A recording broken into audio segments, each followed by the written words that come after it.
Só para nós termos uma ideia de como isso é realizado, vou colocar um vídeo aqui rapidinho, ó, segundinho, só para a gente entender, ó. Então a tocha está ali aqui, ligado no polo negativo, depois vamos falar isso. O metal de base está aqui ligado no polo positivo. O gás inerte está aqui girando a proteção. O eletrodo de tungstênio está aqui, independente da sua classificação. Ele vai conduzir a corrente elétrica formando aqui o arco elétrico, ó. Esse arco elétrico vai ser transferido para o metal de base, gerando essa força de fusão, que é a região líquida do material. É aqui que nós vamos trabalhar, ó. É essa região que nós vamos utilizar para soldar o material. Então, olha lá, está sendo transferido. Isso é um flashzinho, vamos fazer na realidade. Olha na realidade como é que é. Olha lá, ó.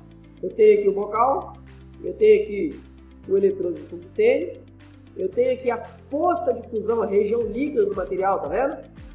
Sendo trabalhado. O cordão efetivamente já foi realizado. Aqui eu tenho o metal de adição, ou seja, aquilo que vai se transformar no cordão de solda. E aí a gente observa aqui que essa vareta ela está sendo alimentada continuamente.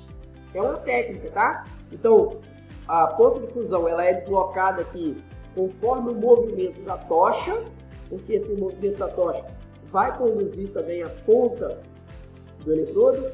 Ramon, qual o melhor movimento? É uma pergunta que eu ouço muito. O melhor movimento, nós vamos treinar vários movimentos, tá? Existem várias técnicas para trabalhar, não só na TIG, mas eletrodo, mag, enfim, todos os outros processos têm várias técnicas, mas nós vamos utilizar várias técnicas na prática. Qual é a melhor técnica? A melhor técnica é aquela que te deixa mais confortável, certo? A que te permite maior ergonomia, te deixa mais tranquilo. Eu, particularmente, gosto de usar várias, dependendo de posição de soldagem, dependendo de dimensional, dependendo da classificação do material. Isso tudo para mim influencia. Então eu utilizo várias técnicas, certo? Então, olha o movimento aí. A vareta é alimentada continuamente e existe um movimento só da tocha, tá bom? Olha lá, ó, só a tocha movimentando, ó. Olha só. Parece que essa vareta está parada, mas não tá, tá? Ela tem uma alimentação ali. Ah, amor, como que essa alimentação ocorre? Mais à frente nós vamos ver. Aqui nós temos uma outra técnica. Pode ver que o formato do cordão já está diferente, tá certo? Uma outra técnica, vocês podem ver que o brilho também da poça de fusão está diferente, a temperatura está diferente, tá certo? E vocês vão perceber que a técnica também é diferente. Aqui a técnica é, eu coloco a ponta da vareta e tiro a ponta da vareta. Coloco a ponta da vareta e tiro a ponta da vareta. Ou seja, lá a vareta estava sendo alimentada continuamente. A tocha vinha só trabalhando em cima dela. Agora a tocha vem trabalhando e a vareta fica pingando. Tá certo? Olha aí, ó. Ó, colocou, tirou, tá vendo? Ó, ela vai só pingando. Então existem várias formas de se trabalhar. Tá? Depende do material, depende do dimensional, enfim, nós vamos abordar isso tudo na prática, certo?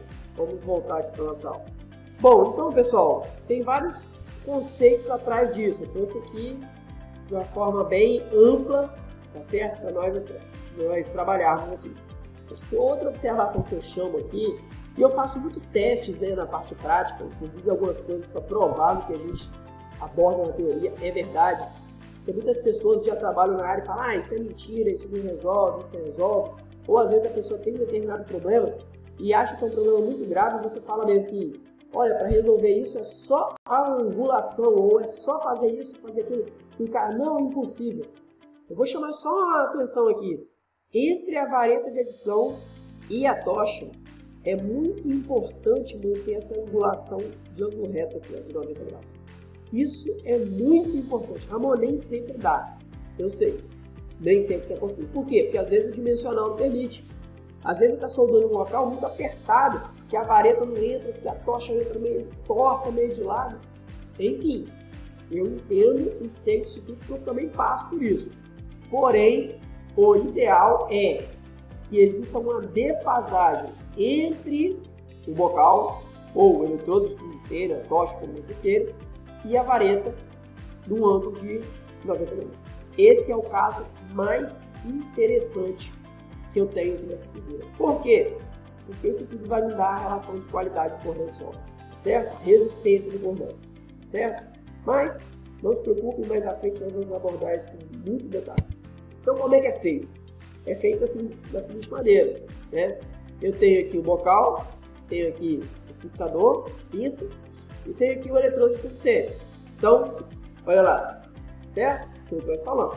Bom, eu tenho isso tudo ligado à tocha, está ligado à minha máquina de solda. E eu tenho a máquina de solda com outro cabo ligado ao meu metal que vai ser trabalhado, o metal de base.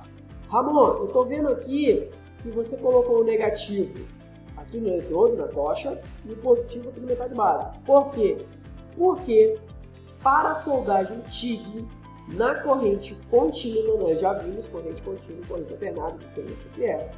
Para a corrente contínua, é muito interessante que se realize a solda com polaridade direta, ou seja, o porta-eletrodo ou a tocha ou a pistola, como queira chamar, no polo negativo e o metal de base no polo. Porque nós vamos ver à frente, tá? Por que existe TIG e não existe TAG, né? Existe MIG e MAG, não existe TIG e não existe TAG. Por quê? Nós vamos ver mais à frente sobre isso. Fato é, Ramon, eu posso inverter e colocar a polaridade inversa? Bom, algumas pessoas falam que não, isso não é possível. De jeito nenhum. Mentira, isso não é possível assim. Vou quebrar um paradigma aqui, certo? Isso é possível sim. Ah, mas não solda. Opa, vamos lá. Vamos colocar aqui algumas exceções. Solda, solda. Depende do que você quer soldar. Se eu estiver trabalhando em corrente contínua, de polaridade direta, ou seja, do jeito que está ligado aqui, a tocha no negativo, a peça no positivo, eu posso soldar com a corrente que eu quiser e vai dar certo, certo? Se eu inverter, se eu usar a polaridade inversa, ou seja, tocha no positivo e a peça no negativo, eu só consigo trabalhar até mais ou menos 30 amperes. Em alguns casos, até 33 amperes, se você tiver uma relação aí de distribuição energética boa.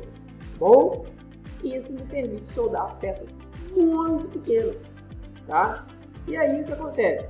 Não é aplicação da maior parte de soldagem, certo? Eu não vou ficar me limitando a peças de apenas, por exemplo, 0,7, 0,8 milímetros. Eu quero soldar uma peça de 1 milímetro, quero soldar uma peça de 2 milímetros, de 3, de 4, 5 milímetros, certo? Então por isso que a gente utiliza em 99,99% dos casos a polaridade direta, que é essa daí. Se eu colocar a polaridade inversa e ligar a máquina, você vai perceber, mesmo com o gás ligado, você vai perceber que vai existir uma contaminação no tungstênio. O tungstênio vai se contaminar. E é por isso que não existe TAG, tá certo? Por quê? Porque em altas temperaturas, o tungstênio ele vira consumível, ele se contamina. Então isso não pode acontecer, tá certo? Na prática eu faço as brincadeirazinhas bem legais para os alunos entenderem isso melhor, tá bom? Mas a forma correta de ligar em corrente contínua é a polaridade direta, do jeito que está aí. A tocha fica no polo negativo e o metal de base fica no polo positivo, certo? Vamos prosseguir. Eu adiciono então o metal de adição, lembrando, quando necessário, tá bom? Se a peça tiver ali 1 milímetro, tá bom?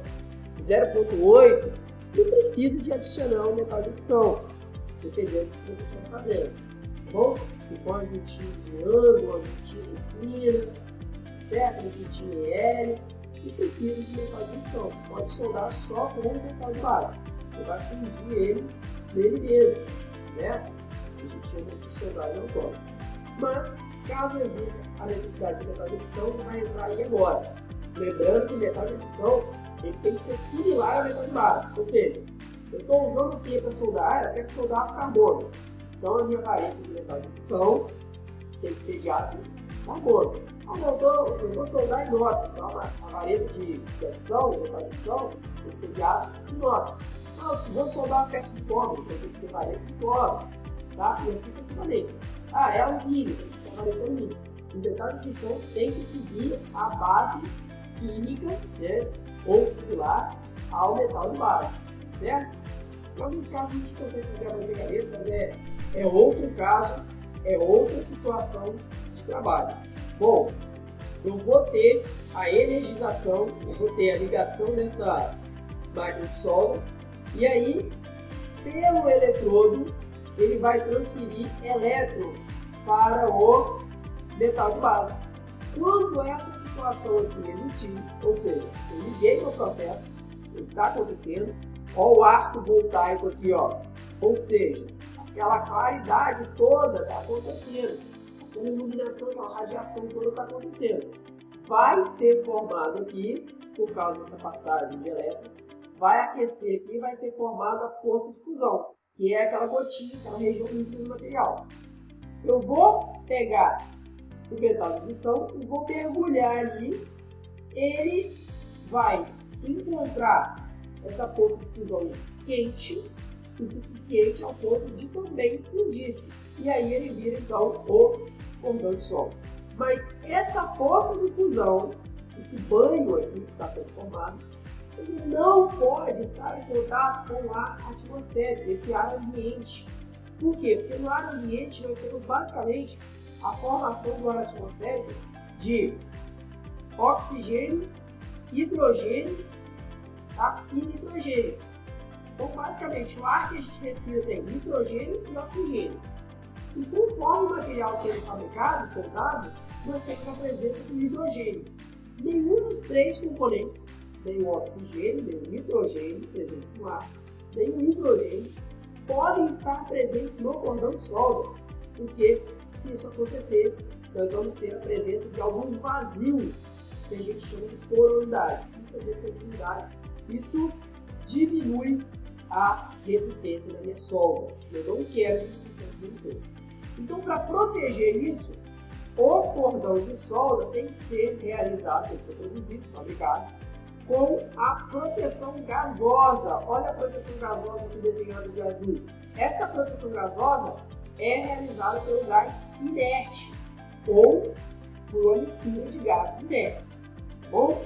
Daqui a pouco nós vamos tratar quais são esses gases inertes, tá certo? Mas enfim, limitando aqui as nossas informações nesse momento, a poça de fusão só pode ser trabalhada na presença de uma proteção de gás inerte. E ela é formada pela passagem dos elétrons.